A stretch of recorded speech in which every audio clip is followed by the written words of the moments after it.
Absolutely, Eric Engels from Sirius NHL Network. And Eric, we talked to you last week, the day after the passing of Jean Beliveau. And I mean, we were talking about the tribute at the first home game, which was yesterday. We didn't know what was going to happen.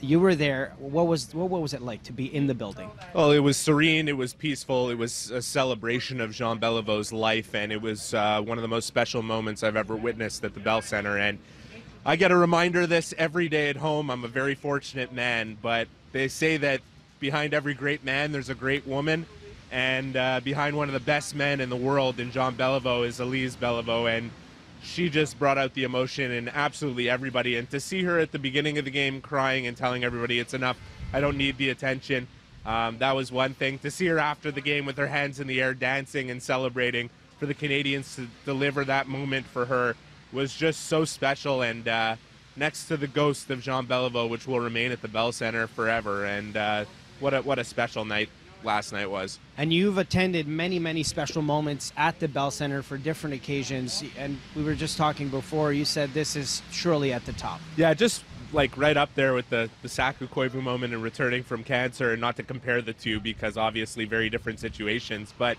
just the palpable emotion in the building and the way everybody felt. I don't think there was a dry eye in the house as Elise Beliveau kind of just the focus was on her. And you know, you go back over the last couple of days of her greeting every single fan that came through the Bell Center, and there were thousands of them that came through center ice to meet and greet the family, and she took breaks with security guards just so that she could meet every single person. And that is the strength of a great woman that we've seen on display, and not only in being beside him during all his accomplishments, but over the last couple of years that were definitely pretty hard, Alex, that Jean Beliveau had a stroke and he had been ill. She was right there with him, taking care of him, and it's great that Montreal and the world got to see what kind of woman this woman is. Absolutely. Thank you so much for sharing this with us, Eric. All right, more Breakfast Television coming to you very shortly as you remember the great Jean Beliveau.